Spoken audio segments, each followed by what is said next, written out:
अस्सलाम वालेकुम दोस्तों, की हाल चाल ने जनाब। तुसीं देखते पे हो अपना देश पंजाब टीवी ते मैं तुहाडा मेज़बान मोहम्मद नदीम खरल। सब तो पहले अपने चैनल को करना है सबसक्राइब ते बैल आइकन ते क्लिक करना है। एक अच्छी ते बेहतरीन वीडियो का नोटिफिकेशन हमेशा की तरह वीरां भरावां ते सज्जनां नूं मिलता रहे। अल्लाह के फजलो करम नाल वीरां वास्ते एक नीली का बेहतरीन और सस्ता जानवर लैके हाज़र होए हैं। इंशाअल्लाह वीरां नूं पसंद आएगा। जेड़े मेरे वीर जेड़े मेरे भरा ये चीज़ समझते हैं कि नदीम भाई को सस्ती मझ भी विखाया करो। हर मझ 6 लाख की 7 लाख की 8 लाख की कोई साढ़े चोण पीण की मैं चंगी होवे ते जनाब अज उन्होंने वीरां वास्ते स्पैशल ऑफर है। यह जनाब मझ वीरां के सामने थोड़ी जी मैं जी है रत पित च घट है, बाकी मैं जवान है। दूजा सूआ मैं सूई है और अल्लाह के फजल नाल मैं कोल रुग रुग दा खूबसूरत थन और चंगा सुथरा वन है। बरीक मैं बड़ी है, मैं पिछे कट्टा है और जनाब मझ सजरी सूई हुई है। 2 दिनां दी 3 दिनां दी दिहाड़ी दी 2 दिहाड़ियां दी ये जनाब मझ सूई है।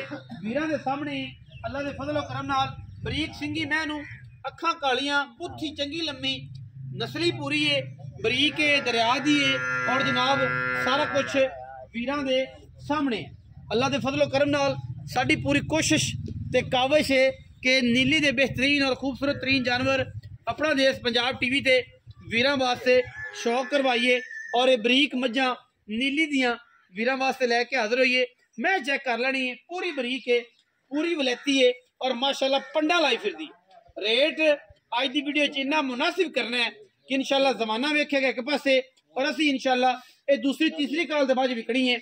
सज्जर सूई मझ है, दुध इस टाइम तकरीबन 11 से रेसू। अल्लाह के फजल नाल चौप असमा की हाशा की गारंटी होंगी है। पिछे मैं 5 कल्याण कट्टा है और माशाल्लाह बड़ा वलैती कट्टा है। अल्लाह के फजल नाल प्योर नीली दा बिल्लियां अखां दा मैं पूरी वलैती है, पूरे डांगर ने।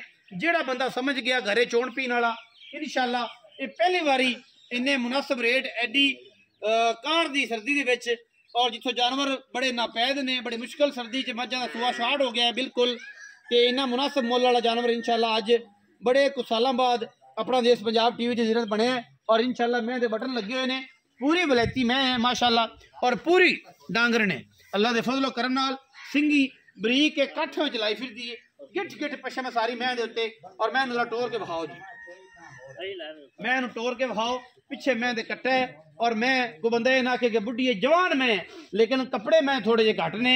और जनाब ये गल नहीं है कि खुराक पाया मैं इंशा दुध भी 15-16 सेर देवेगी और पूरी मूँह दी दंदा दी हर चीज़ को बंदा आखे यार क्या गल है जवान मैं, लेकिन कपड़े घट ने। दरिया दी मई होंदियां ने सारा दिन चरन वालियां और असी जड़ा है इंशाल्लाह वीरां नाल पूरा एक रिलेशन जड़ा ना वो कायम रखने। अल्लाह के फजल करना जवान मैं मसेर छड़ जाए विछाण दो तो बंदा ये गल ना आखे कि यार मैं जी है वो बुढ़ी है। जवान मैं एक हड्डी कूंज वर्गी माशाल्लाह बड़ी खूबसूरत लम्मी धौण वाली बरीक मैं और खास नीली दी अल्लाह के फजल नाल। और रेट भी इंतहाई मुनासिब अज होना है इंशाल्लाह।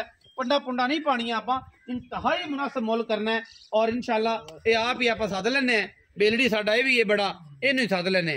तो जनाब आओ खां जी हाजर खां आ खां की हाल ने? सलाम अलैकुम। हाजर खां की हाल है? खैर है सारी? कोई ना कोई बुलबुल का बच्चा कट ही लिया ना सस्ता तो चंगा। ये बेली मेरे पता मैनू क्या देने कि तेरी कोई वीडियो चढ़ती है ना इन्हां दा गिला नहीं है। आप गल्लां करी दियां जेहड़ियां सच्चियां मैं सुनते रह कि मैं चढ़ती है 5 लाख 6 लाख 7 लाख थले मुल कोई नहीं। कोई मुनासिब मुल वाली मैं भी चढ़ाओ कि जेड़ा असीं दुध शुद्ध पी लईए या कोई मामला कर लीए ते मैनू उम्मीद बड़ी है कि अज दा मुल मुनासिब करेगा और इंशाल्लाह। कितना सूआ है हाजर खां? दूसरा सूआ है ते सूई कदों दी? आज तीसरा दिन है। मैं धारा साफ है, छट्टे फारे दी गंड मरोड़ी दी ओके। धारा किन्ने सो है? 10 से 2 टाइम दी 11 से कर ले 12 से ना प्रदर्शनी लेकिन है 11 से ठंडा दूध आराम ना। अजे तीसरा दिन सूई नु मगर कट्टा सुना 5 कल्याण मैं दूजे ने के पहले ने चौथे ने ना पहले ने दूजे में लेकिन है बरीक नीली दी। अच्छा ये हुन की मुनासिब दी गल है हाजर खां? पक्की जी गल करनी मंगण मंगाण दी ना करी इको ही मंग ली कि बस आप इस गढ़ मोरे वाला भी छड़ 3,55,000 पक्के पक्के मंगी जाई जिन्ने मर्जी मंगे 4.5 कर ले मोर 8 फायदा कोई 3,55,000 पक्के पैसे मोरे वाला भी 1 रुपया नहीं कर 1 रुपया नहीं छड़ 3,55,000 मेरा ख्याल है पिछले 2-2.5 सालों में सर्च कर लेनी है मेरी वीडियो बिल्कुल इस तरह का मुल किसी जानवर का नहीं होया और इंशाल्लाह इस मुल जी मैं बिल्कुल नहीं आनी मुनासिब तरीन मुल है और 100% मुल है। वीडियो अच्छी लगे तो वीडियो करना लाइक शेयर ते कमेंट और अपनी राय नाल सानू करना जरूर है। पाकिस्तान जिंदाबाद, पाक आर्मी हमेशा जिंदाबाद।